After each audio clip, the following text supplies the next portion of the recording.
You are tuned in to the DNVR Rockies podcast, brought to you by Bet365. Use code DNVR365 when you sign up. Choose your offer and find out why it is never ordinary with Bet365. What's up, everyone?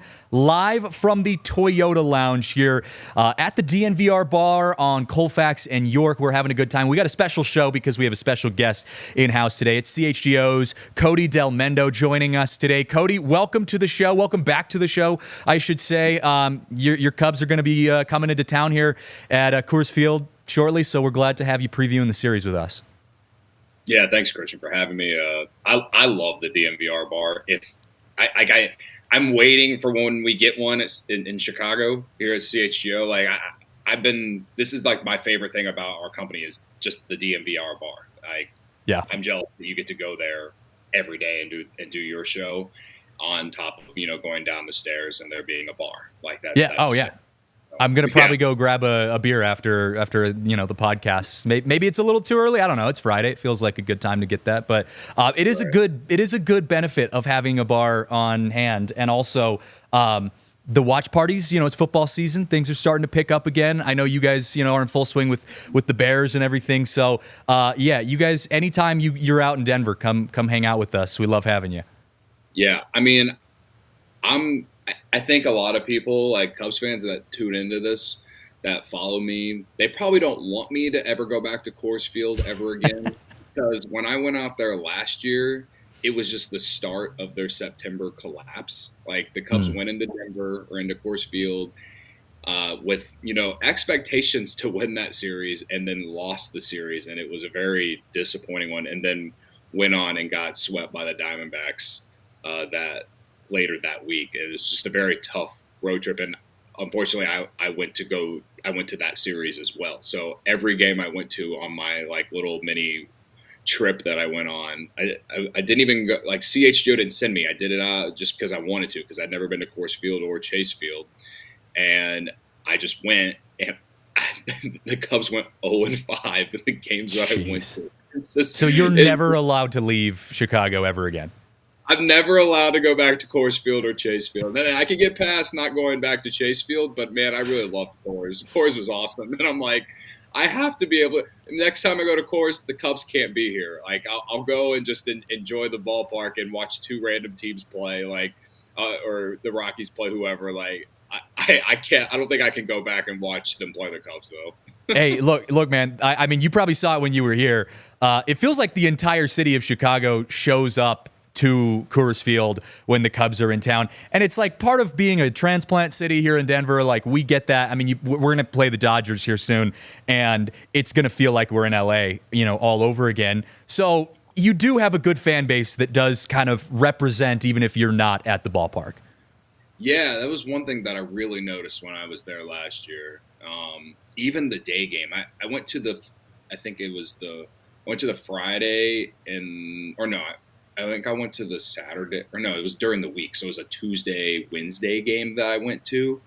One was a night game, and then the next, the getaway day, was a Wednesday. And even a random, day game in September, in the middle of the week, there were so many Cubs fans there. Yeah.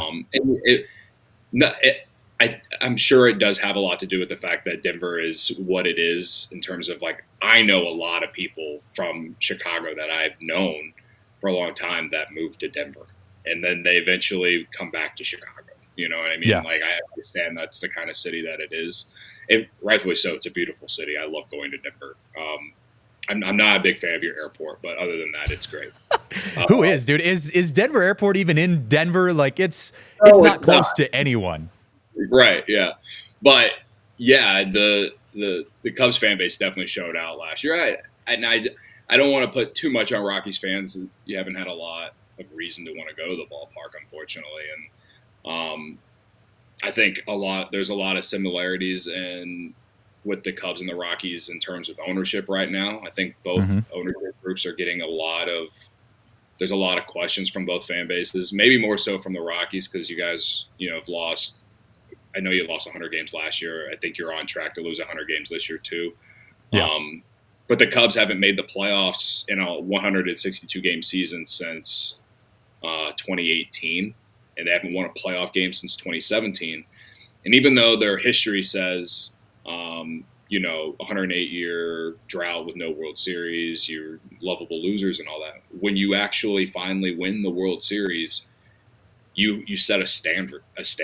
And on top of the fact that, it's not cheap to go to Wrigley Field. Wrigley Field, it's like going to a game there is one of the more expensive experiences in baseball. And, I just based off, like sometimes seeing I'll read you guys' replies and stuff like that on DNVR's Rockies Twitter account, stuff like that. Sometimes I see a lot of people talking about ownership with the Rockies. And, from my experience of going to Coors, it's like, it reminds me of a lot of Wrigley in terms of like, it's a beautiful ballpark to go to. People are always going to go, and people are always going to want to just go out to the ballpark because it's fun. It's in a nice area there in downtown Denver. There's a lot of things to do around it, and it's the same thing at Wrigley Field.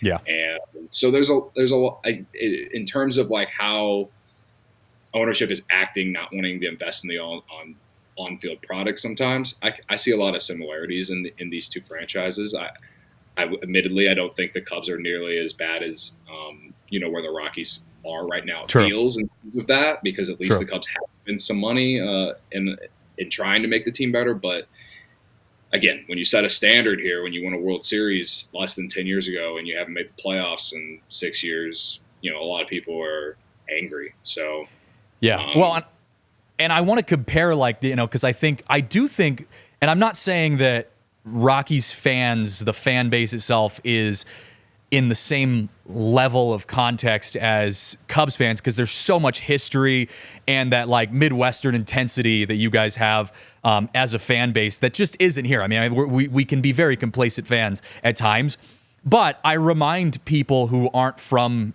Denver that like this is a baseball city when the Rockies are playing well, when the Rockies are playing meaningful baseball in September and even into October in years past.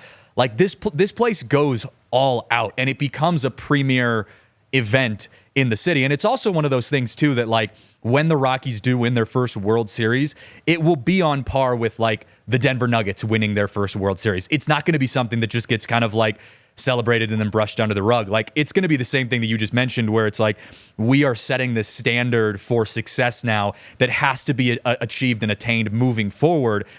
The issue is it feels like there's not that aggressive leadership on the ownership standpoint to get us there. And I think where that comes back to, and I wanted to get your opinion on like where the Cubs are in line with this, is like the Rockies felt like there was no vision, there was no identity in a rebuild. They weren't willing to actually admit where they were as a franchise and say like, we're not going to be a playoff team 2 years ago, and we're going to admit that and take the steps to get better. It was like we were kind of delusional over these past few years, saying like, no, like we're going to be a playoff team, like we're going to be a team that can put it together.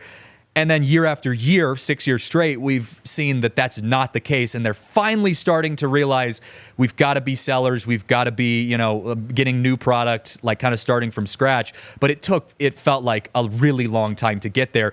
Do you feel like the Cubs are getting to a place where you're going to be like in a seller's market this offseason, kind of needing to start from scratch? Or do you feel like, there's still been a chance where you're not starting a rebuild completely? The Cubs are definitely in a spot where they shouldn't be selling at this point. I mean, they sold assets 2.5 years ago. Your guy, Kris Bryant, was one of those guys, the Cubs, they stopped investing in the team after 2018. When the moment they lost that wild card game to you guys, to the Rockies, that's when things really started to fall off. That 2018 Cubs team won 95 games despite having a ton of injuries, including to Kris Bryant. Yu Darvish was a non-factor. He was their biggest free agent signing going into that season. He was hurt the entire year basically, and when he did pitch, he wasn't very good. They had all kinds of injuries on that team. They still managed to win 95 games somehow, some way. And then, unfortunately, Milwaukee just had one of the insanity run in September that they just could not lose, and they end up winning the division because of winning the one-game playoff in Game 163. And so the Cubs got that wild card game against you guys, and they lost like 1-0 or something like it was like a 2-1 game, something like that. Yeah, it was tight. It was a very, very disappointing game, and a very, telling of like, okay, we gotta shake things up here in Chicago because they were just kind of riding that core from the World Series team the last handful of years, and they got to NLCS in 2017, but it was definitely a bigger disappointment in 2018, despite winning 95 games, to just be bounced in the one-game playoff game in that wild card against you guys. But they didn't really do anything that offseason. They were always tied to Bryce Harper in free agency because him and Kris Bryant were friends. His dog's name's Wrigley.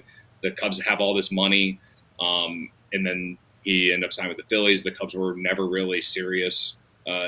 Based off the rumors that came out through that entire offseason.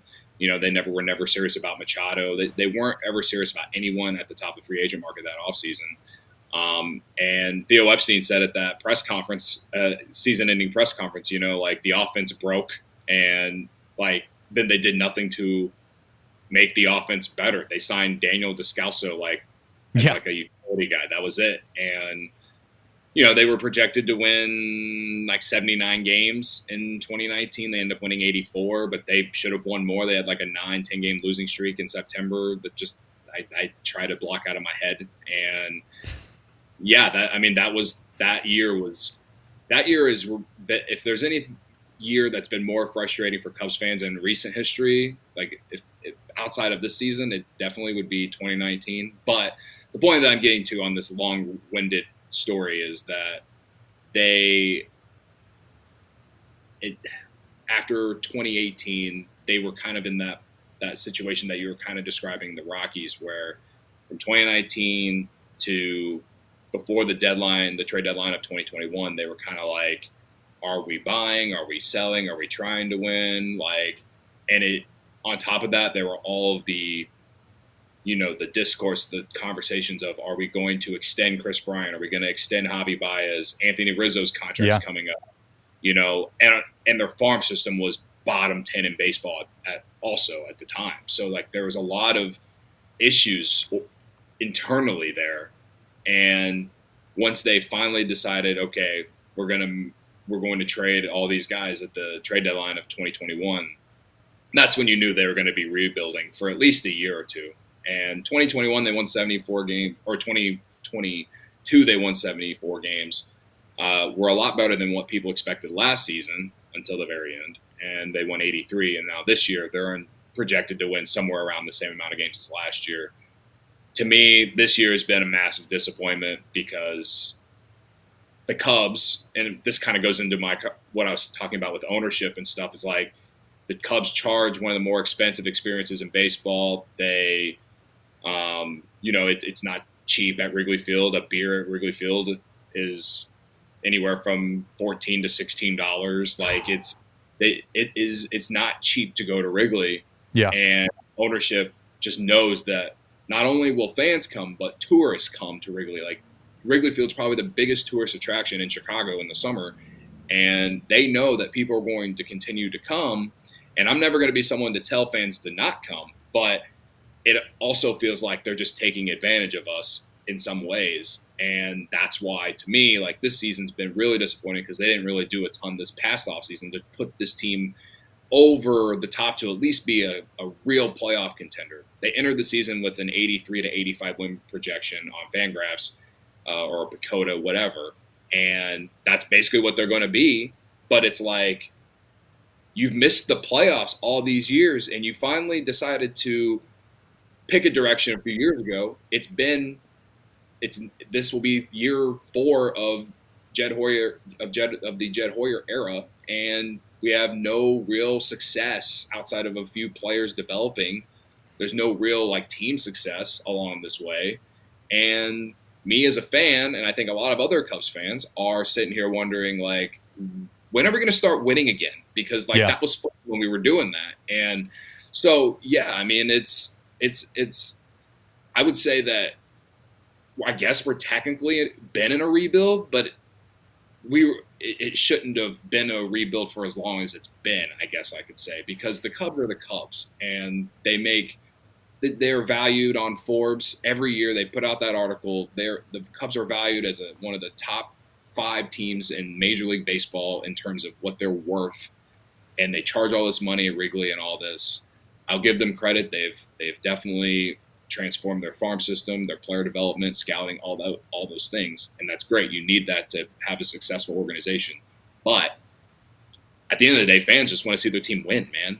Right? Like you want to see the Rockies win. You don't really care how the Rockies win. You want to see them be good. Like you want to see them have those runs like they had with Nolan Arenado. Like. And Charlie Blackmon. And play exciting baseball too. Right. Like make it interesting if you're going to lose at least. Right. But yeah, that's kind of been the Cubs thing over these last 6 years. It's a very long-winded answer, but yeah, I mean, it's been disappointing, no doubt. Yeah. Well, and I want to compare, I feel like what it reminds me of your guys' experience this season with the Cubs is the Seattle Mariners. Like season this year, in Seattle, like they had that huge game 163 last year against the Astros, went into like the 15th inning, lost by 1-0, in Seattle. It was like the most devastating thing for Mariners fans who have been waiting for their whole lives to get back to the playoffs.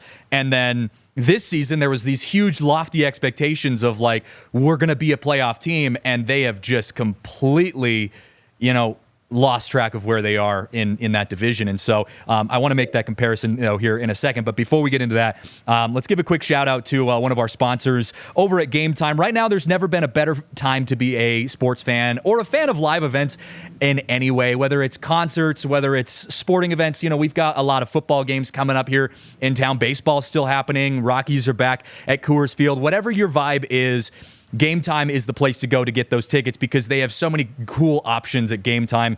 Game Time Picks. It's this new feature that allows you to see a 360 panoramic view of where you're sitting, so you're not sitting in front of some stupid pole, or you've got the best view of the park. It's also, the tickets get cheaper as you get closer to game time. So, as you wait, the game, I think tonight is I don't know, what is it, 6:40, 7:10 game sometime. It's later this afternoon. Wait till about an hour before the game, and you can get some cheap tickets. Game Time is the place to go. Game Time makes it easier to get tickets fast and effectively, so take the guesswork out of buying tickets. Download the Game Time app, create an account, and use code DNVR for $20 off your first purchase. Terms and conditions apply. Again, create an account and redeem code DNVR for $20 off. Game Time. What time is it? It's Game Time. Also, got to give a shout out to our friends over at Breck Distillery. Because look, it is Broncos season here in Denver, and that means it's tailgate season. And there is no better combination with a Broncos DNVR tailgate right before we get into Empower Field to go watch Bo Nix's debut than pairing it with some Breck Distillery. Emma, I know you're probably going to be there at the tailgates this weekend. I'm going to be there at the tailgate this weekend to watch Bo Nix's debut. And Breckenridge Distillery bourbon is going to be there as well. Well, we do these things called the shot ski. We got a big old ski with a bunch of shots on it. We all are taking Breck Distillery shots, but let's talk about their award-winning bourbon whiskey. It is a high rye mash American-style whiskey. It is incredible. I can say from experience, it's one of the best whiskey blends that I've tried, especially here in Colorado. So right now, though, enter to win 2 tickets to Denver Broncos games in the Breckenridge Bourbon Whiskey Suite. Share how you celebrate the Broncos by posting your photos to social media using hashtag Broncos Bourbon, also using code DNVR at checkout for free shipping on all orders over $99. Learn more at breckdistillery.com. All right, so I want to quickly go back to this comparison that I was making with the Cubs and the Mariners, and kind of pivot into this idea of we are 2 very frustrated franchises right now, us being the Rockies, you being the Cubs, in how this season progressed. Now, you have a very different you had very different expectations of where you wanted your season to go than the Rockies did. For us, we're hoping to maybe not lose 100 games and to build, some solidify some pieces into our lineup.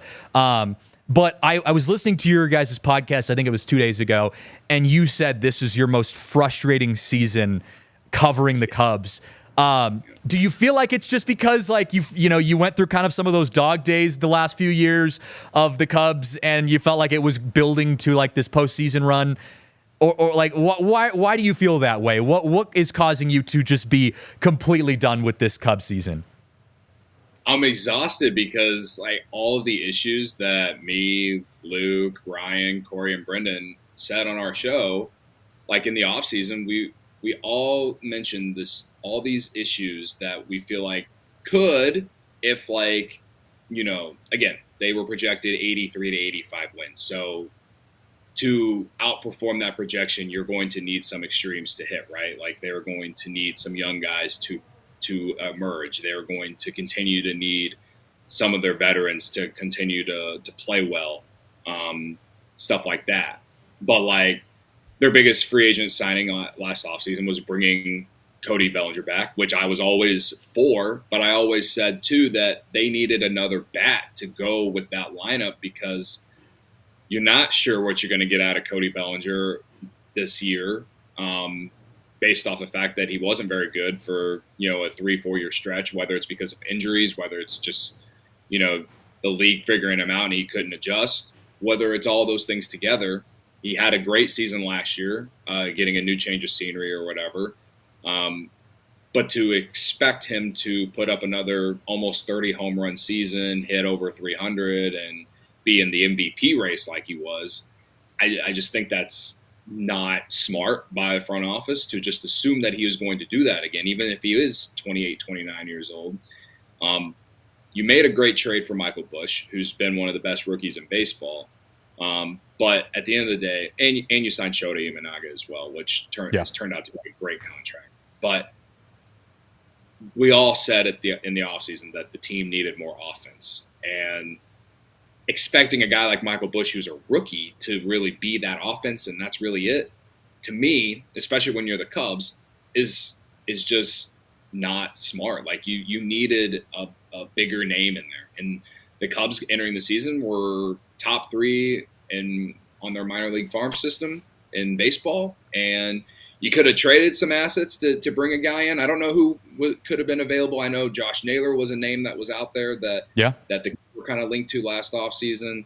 Whoever it could have been, at the end of the day, they needed more offense, and they just from in this season as we've watched, the reason I've been exhausted is because of all the things that we said, the concerns that we had, that all of them have played out, all of them. And on one hand, it's cool to be right. On the other hand, I'd love to be wrong, Christian. I would love to be wrong about those things, right? I would love to see them outperform what I expected. And, on top of it too, like they had some guys who've had some down years that I didn't expect too. Like Christopher Morel, before they traded him, he was having a terrible season. Like they were hoping this guy was going to emerge as an all-star caliber player, a guy that, could potentially hit 30 to 40 home runs for them for the next 5 years. He's in Tampa Bay now. I think he still only has like 21 homers for the year while hitting like under 200. Just the slug hasn't been there for him. And it's, it's tough to watch. And it was really sad when they traded him too. He was a fan favorite. So that didn't work out. Dansby Swanson was terrible for the first 3.5 months of the year. It made people wonder, like, why are we paying this guy? He's getting Jason Hayward comparisons. It's very annoying in some ways. The defense has been there all year. He's still great. Now it's above average defensive run safe, stuff like that. One is still probably going to be a finalist for a Gold Glove, I would assume. But, and Bellinger, he's been fine, but he hasn't been what he was last year. And he's making $30 million this year, man. And so it's just like the roster construction of this team, it's not improved. Again, like they're probably going to win maybe 1 or 2 games more than they did last season. And that's just not good enough whenever you're sitting here waiting to kind of make that next step. Like this was supposed to be like take that next step type season. You win 83 games, you missed the playoffs by 1 game last year. and they're going to do that again. By the end of the year, they won't miss the playoffs by one game probably, but they're going to win 85 games maybe, and we're going to be sitting here like this is just like last year, and they didn't do it, and that was our biggest concern. So I think that's why I'm exhausted about this season, because everything that we said was going to happen or could happen has happened, and you watch the same thing every single day, whether it's, this team will somehow, some way score 12 runs one game, and then the very next day they'll score 2. And it's just like their offense is inconsistent. They've had great pitching all season. The Cubs have had great pitching all season, and a lot of it's just gone to waste. And that makes me even more frustrated because, I feel like pitching, they say it about bullpens a lot, about how they're volatile and a lot of different things can happen with them on a yearly basis. But even starting pitching can be different too. Like, we've been blessed with Shota Imanaga and Justin Steele being great, and Jameson Towns had a bounce back season. But Kyle Hendricks, for the first time in his career, has really not been very good. And I'm worried about our pitching staff going into next year, just because they've just been so relied upon the last couple years, and I just can't expect that trend to continue. Yeah. No, totally. There's your second Seattle Mariners comparison right there, by the way. Good pitching, no hitting to back it up. But, I think that the X factor, too, that, we haven't talked about is the fact that I wouldn't say no one really expected this, but no one really expected the level of success that, like, all the other teams in the National League are having this year. And so maybe 3 years ago, the Cubs, with what you guys are doing this year, maybe that could have gotten you a competing spot in the playoffs.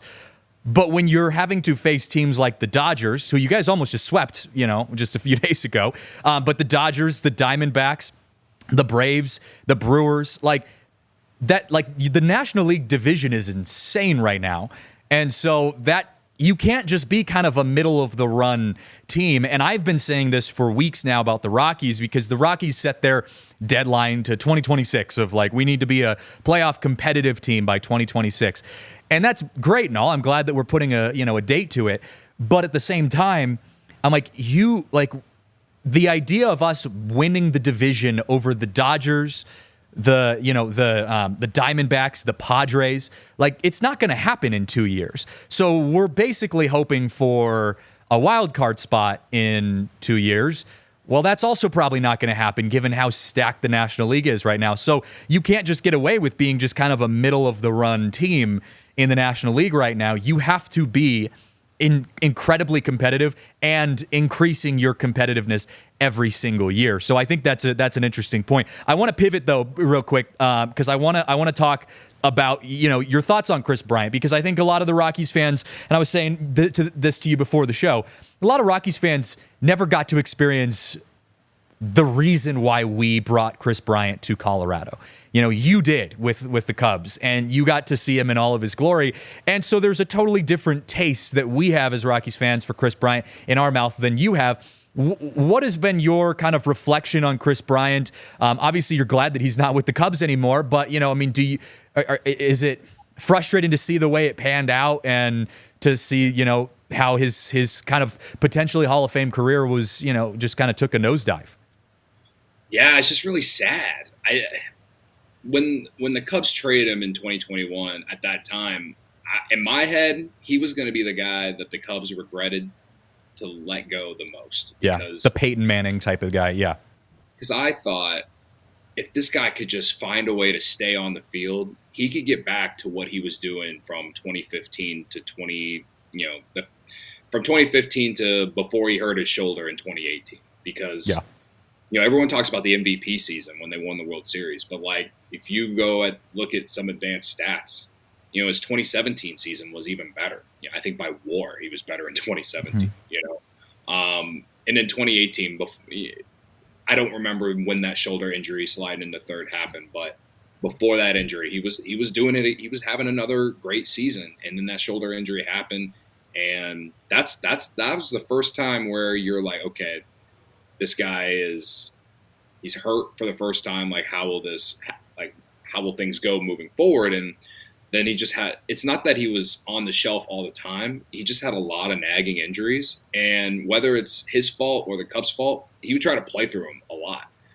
And now that he's older, to see him going on the injured list a ton, it makes me feel like, man, all those times that he just tried to play through things, maybe that's starting to come back to haunt him a little bit. I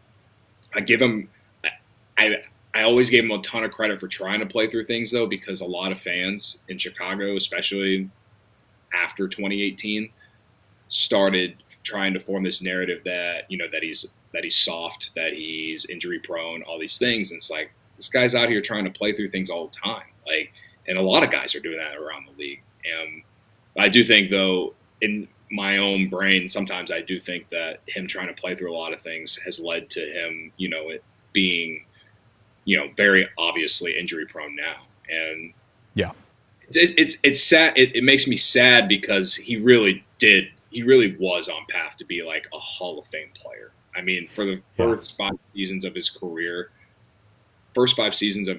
in terms of WAR, I'm pretty sure on Fangraphs, like only like 5 players were better than him, and that includes like Mike Trout and Mookie Betts. This guy was one of the best players in baseball. On top of the fact that he's just a really great guy, I think that's why Cubs fans loved him too. Is just he obviously had the look, you know, but he never came off as someone who was above everyone else. He was a great teammate, all these things.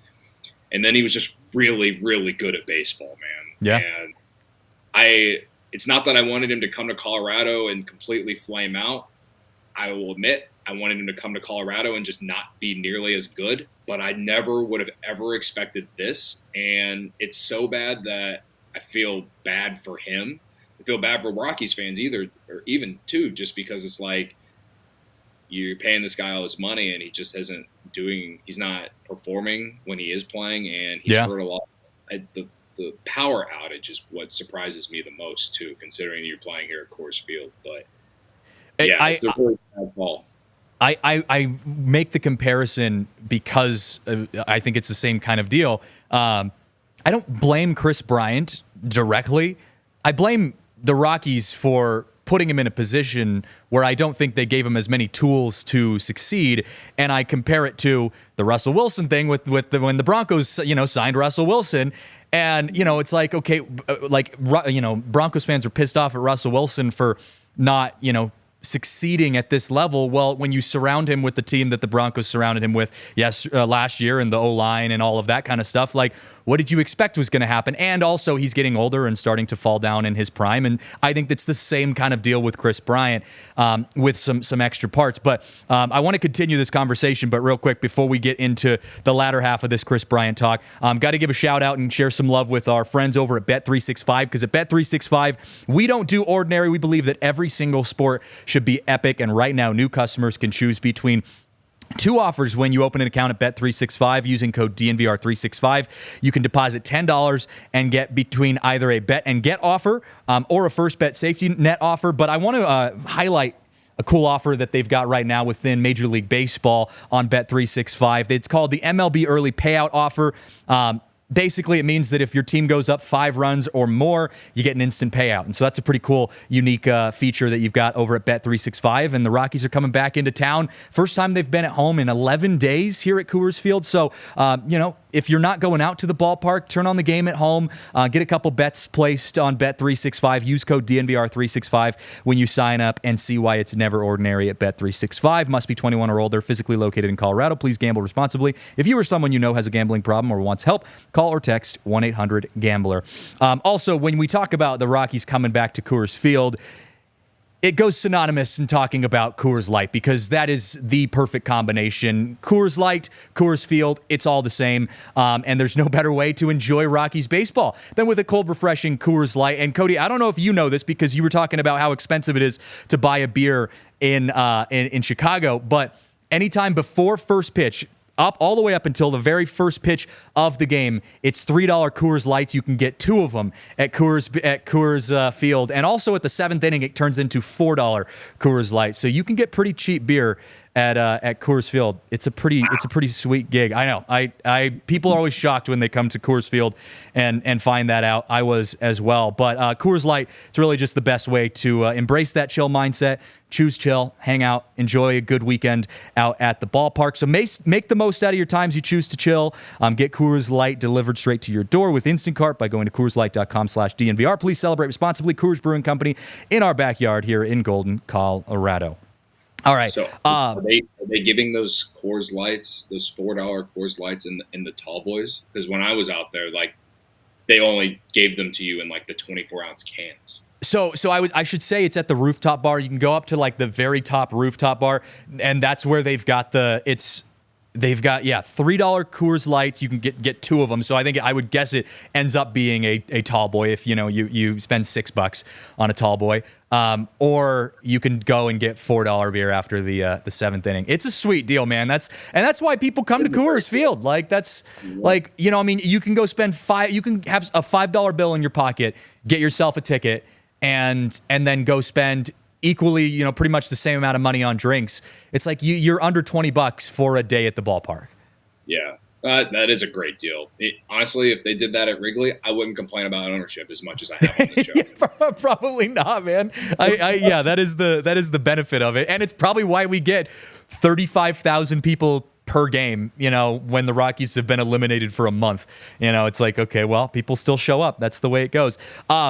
Just to wrap up this conversation though about Kris Bryant, I think there's some frustration from the Rockies fans because of some of the comments that Bryant made, about a year ago when he was talking about how he wished he had, done more research in like, the competitiveness that the Rockies are playing at. And that's where I do feel like I go back to this idea of like, I don't put all the blame on Kris Bryant just because like, if someone offers you a guaranteed $7 million or 7-year, $182 million contract, like he's not going to turn that down. And he does. I would argue that he does go out and try to compete. I don't think he's lazy, and I don't think he's ever been lazy at Coors Field. I just think it's been, kind of a tough situation that he's been thrown in the middle, and he gets a target put on his back because he makes so much money.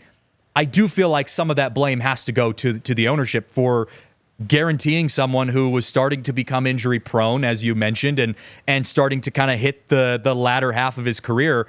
What are we doing signing someone for 7 years, $182 million in that kind of context? And I think that has caused the Rockies front office to also be a little bit cautious now moving forward and not wanting to make aggressive deals because they've gotten so much flack for that. But I think it's just a really unfortunate storm that the Rockies kind of put Kris Bryant into. Well, my biggest thing with that too, and it goes straight into what you're talking about with like what you're putting around him. It's like, I never understood why the Rockies traded Nolan Arenado. You gave him the big contract and then you traded him like a year later. And then only to sign Kris Bryant later on. And it was like, what are we doing here? I was already, and I still haven't let this go. And I know he's starting to finally like tail off because he's older. But like, I have not forgiven the Rockies for trading Nolan Arenado to the Cardinals for basically nothing. And they sent $50 million to the Cardinals too. Like, I don't. It was, in my opinion, is largely just because they didn't want to pay him anymore. But then they decided to pay Kris Bryant a bunch of money. So it's just like the thought process behind that from a fan perspective doesn't make sense to me. Now, if you had Arenado and you signed Kris Bryant too, like maybe things have played out differently because that's two star caliber players. You still had Charlie Blackmon, and you could figure out some pitching somehow, some way. Maybe the idea of actually trying to make the playoffs, like you said earlier in the show, whenever you just didn't know, maybe things would have played out better. But that's always been my biggest like question with the Rockies and their front office, ownership, whatever. Like Arenado should have been a Rocky his entire career, but I know he basically wanted him to force himself out. That was the rumor, right? That he wanted out, but at the same time, like you could have made the team better for him to want to stay around too. Yeah, you're starting to sound like a Rockies fan, man. Yeah, I get it, and that is the vibe that we have here in Denver. Is like you're pairing one bad trade with another bad signing with, and one of the other shows I was doing last week was talking about, who's going to be getting the next big contract for the Rockies. And I think that the Rockies are going to play this kind of cautious because of these decisions that have come back to bite them.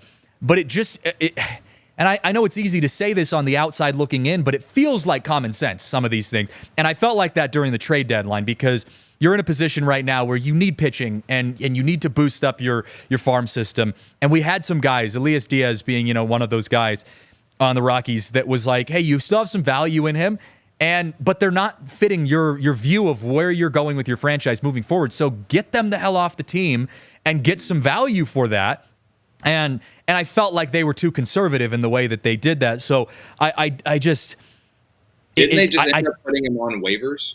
They did. He's on the Padres now. He's the backup catcher for the Padres. So, which I'm actually happy for him. I mean, this is and this is baseball. Like, it's no disrespect to Diaz. Diaz was a great player for us. He won All-Star MVP, last year. But from a business standpoint, like, doesn't fit the rebuild of where we are as a franchise. And so, like, get value from those guys. And they had come out with a whole thing saying that, like, they tried and they didn't get the offers that they wanted, but My pushback on that was like, I don't care if you got pocket lint for him, dude. Like, just get something. Like, it could have been a last round pick. Like, I just get someone for him instead of just DFAing him, where you don't get anything. But so yeah, there's whole circles we can go on both of our teams, front office and ownership and management, on how we've run through this. But I wanted to talk a little bit about some of the young stars on our squads, because we do have some reasons to be excited.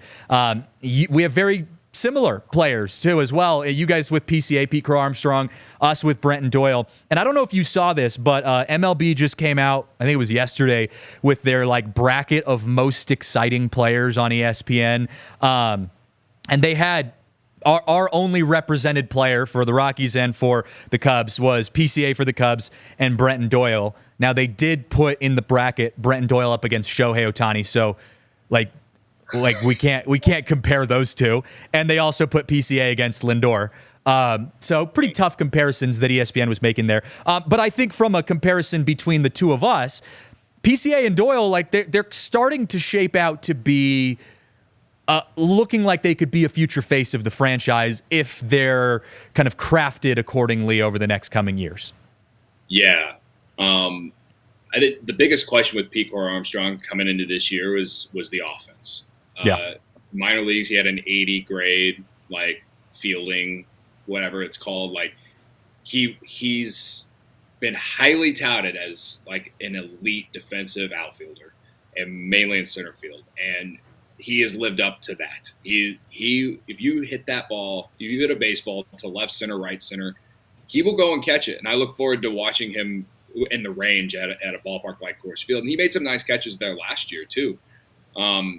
But the big question for him coming into the year was the offense. And, he's 22 years old, didn't play college ball. And I wouldn't say he skyrocketed through the Cubs farm system.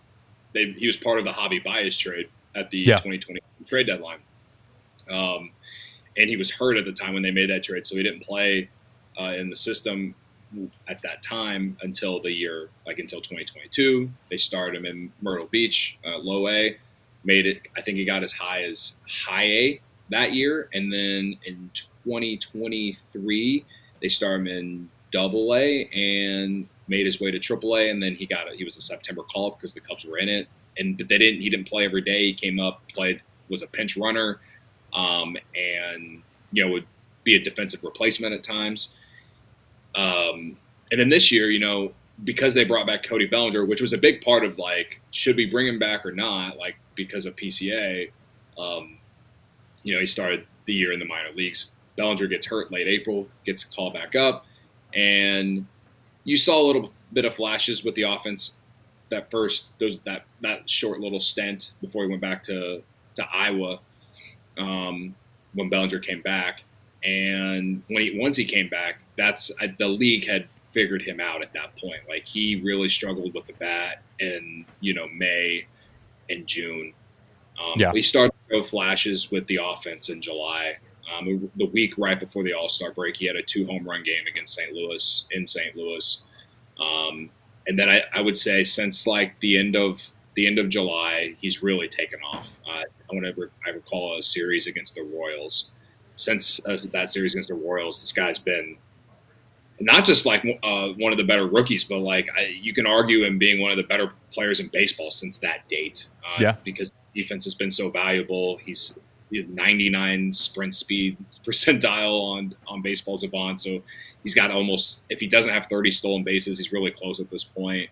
And he's been hitting. He's been hitting well over 300 since that date. I want to say July 27th, and he's hitting the ball at all fields. He's showing off a little bit of power. He's got like 8 home runs now, which I know doesn't sound like a ton, but just over that span of time, he's hit some over the fence. He turns doubles into triples. He can turn singles into doubles like it's easy. He hits a single, he's on second base immediately because he's so fast. He just steals a base. Like, he's been really fun to watch for me.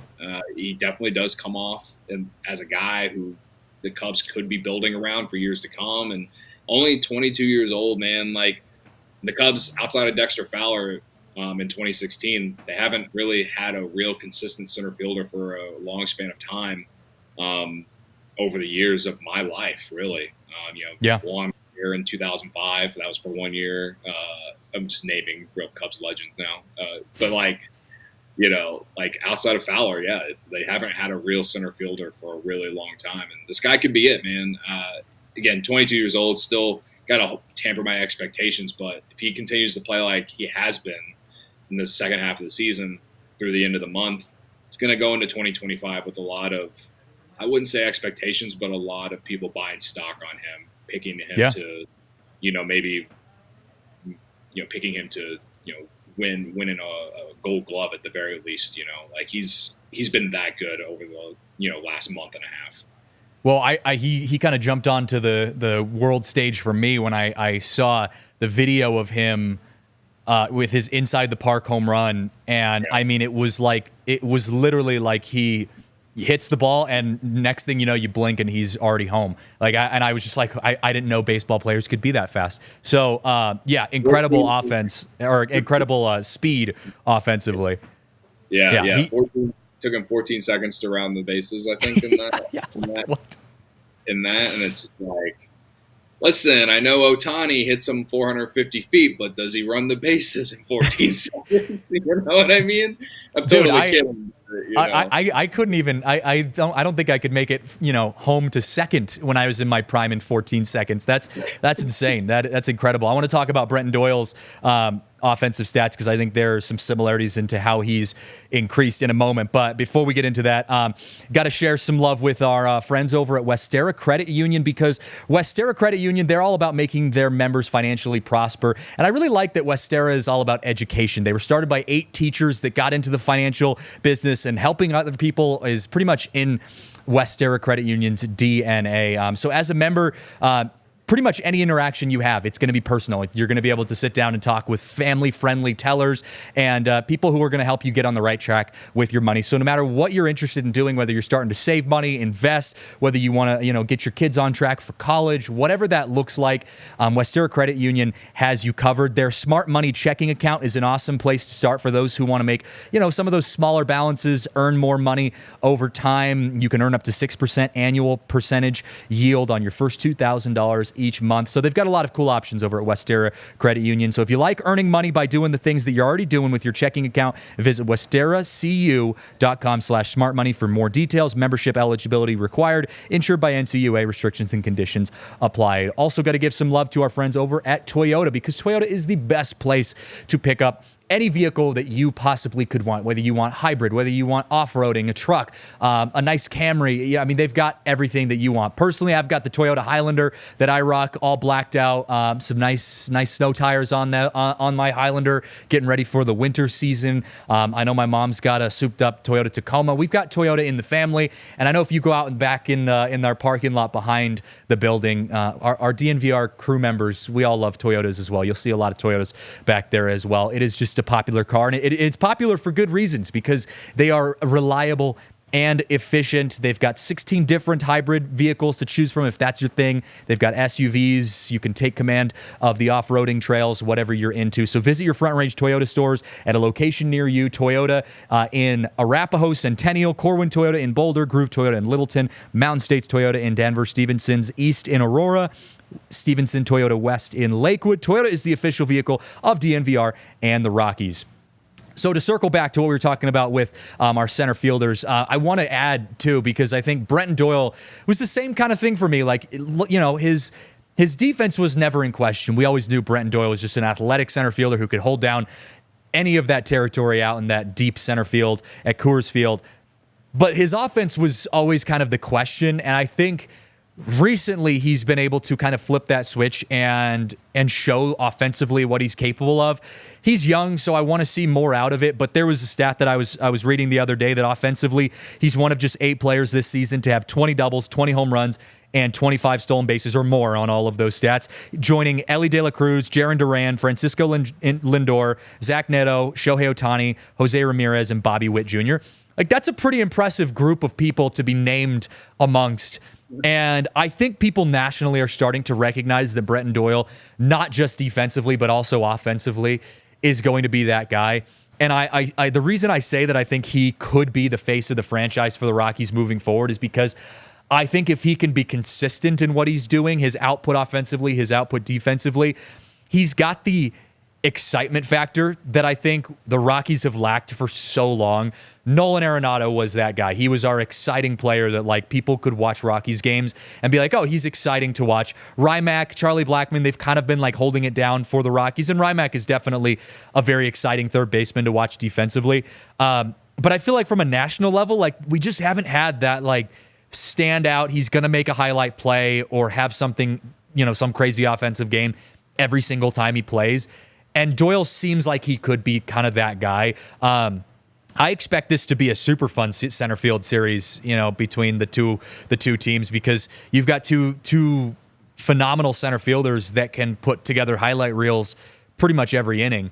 And especially at a place like Coors Field where you got to cover a lot of ground, man. I'm pumped. I'm excited to see these two guys kind of go at it out there. Yeah, I expect them both to be, like, busy. I really do. Admittedly, I love Coors Field. I love visiting, man. But every time the Cubs come to Coors Field, chaos happens. But maybe that's just like Coors Field in general. Is just chaos is always happening there. Literally, because you would know since you are covering the Rockies and watch them every day. But I just feel like every time the Cubs come here, it's chaos. And so having a guy like PCA out in center field, like I said, it's not an exaggeration when I'm talking about this guy in his range and the ability to cover anything. It'll be a huge test for him this weekend against the Rockies and that outfield. So, yeah, I'm excited. And like I said, last year when he made his debut here in Colorado, where he debuted and then he made his first start, I was at the game that he made his first start, and he had multiple, like, sliding catches out there, out in deep right center, left center, and so, like, he has some experience, a little bit of experience here, and to me the defense is never going to be a thing I worry about with PCA. So I'm looking forward to watching him play, because you talked about him hitting that inside the park homer against the Dodgers. He literally ended a game robbing a homer too. So yeah. The defense, I think, is always going to be there for him. But if the offense for both these guys, even, I think if it continues to develop the way that we've seen the last, however many months for Doyle and the last, 2 months for Pico Armstrong, they both could legitimately be, in the running for Gold Gloves in center field for years to come. So they're exciting.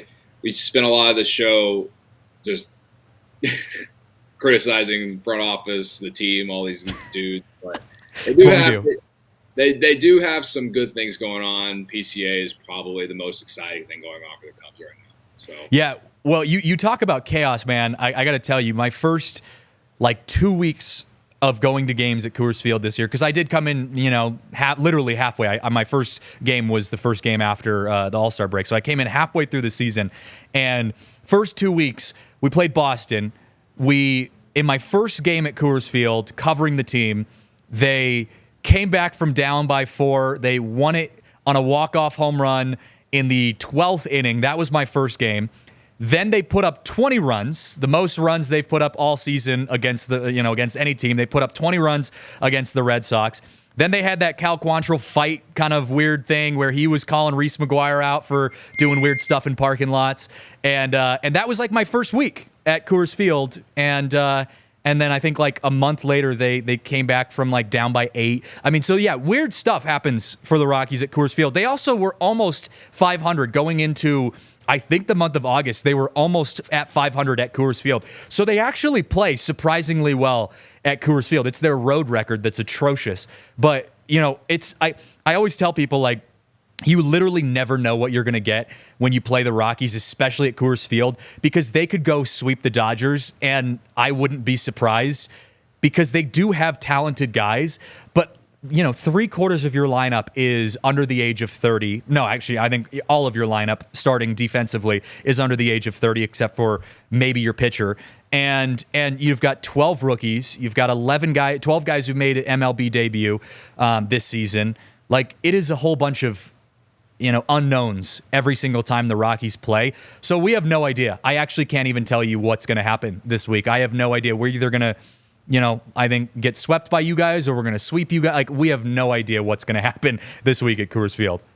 Yeah, I mean, from a Cubs perspective, for the 1.2% chance they have to make the playoffs, the Cubs, to me, they probably need to sweep this series since they lost the last 2 series before going to LA. For there to be any, I guess, hope. Chance, yeah. Yeah, chance. I think they need to sweep the series. I'm not talking myself into that at all. Like, I understand how hard it is to come to Colorado and play there because of the conditions and just it is this absolute chaos, man. I don't know how, it's the only word I can use to describe playing at Coors Field is just chaos. So it is, yeah. I will say this: the Cubs have been playing better on the road in September than they have at home. And that's why they went to LA and won a series. And you can argue they should have swept the series. That last game they had against the Dodgers was brutal. But, yeah, I mean, if they can go win a series in LA, then why not sweep the Rockies? You got the Athletics and the Nationals coming up at home next week. They have an easy schedule. Don't get excited there. Yeah, I was going to say. Yeah. Well, it's the Cubs this year.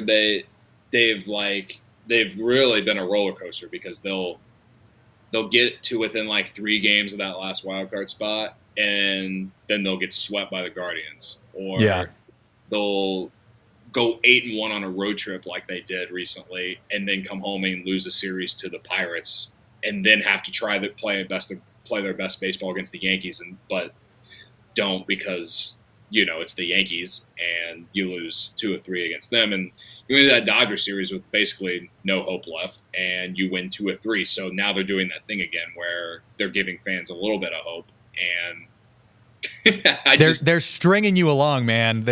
It's not good for your mental health. No, well, I personally have waved the flag, I've been done, but there's a little piece of me in the deep depths of my soul that's just like, come on, prove me wrong. Just win every game the rest of the season, and maybe the Braves or maybe the Braves or the Mets will just have a bad week and we'll find ourselves right there. It's right. It's my mental health. I mean, look, it's the Rockies. They're petering off. I mean, they've I think throughout the season they've played well off and on against good teams. I mean, we've had good series, but they're petering off. I mean, they just gave up, what was it? I posted a tweet yesterday. They've given up 14, going into yesterday's game in Detroit, they had given up 14 runs in the first 2 innings of their last 2 games. It's like, okay, well, what are we doing here? I mean, this is they're not, we're going to give as many prospects, as many rookies, as we have on our team a chance to just get as many reps as they can before this season ends and just kind of slide into the offseason quietly. That's kind of where the Rockies are at. So I do think there's a chance that, you guys could play really well against us. There's also a chance that, we get some weird rookie bullpen that just throws 6 innings of scoreless ball, and you're just like, all right, well, that helped. So I have no idea what we're going to get from this weekend, but hopefully it is chaos, because chaos is always a good time. But Cody, it's how it's going to go. So, but Cody, look, man, we're out of time. It's been a blast, dude. I appreciate you coming on and talking ball with me. It's this hasn't been the season that either of us have wanted, but hopefully our teams can give us a little bit of excitement, a little bit of chaos to end the year out this week. Yeah, absolutely. I appreciate you asking me to come on. It means a lot. And next time I'm in Denver, I'll make sure to hit you up. And again, like I said at the beginning of the show, I love the bar. I have to stop by the bar, so I will. You got it. See people there. It'll be here whenever you make your trip up here next time. Good luck this weekend, man. We'll stay in touch and have a fun series. That was Cody Delmendo with CHGO. Thanks so much for hanging out with us, guys. We're going to wrap things up here. This has been the DNVR podcast, brought to you by Bet365. Have a good weekend. We'll see everyone on Monday. We all silly like the mayor.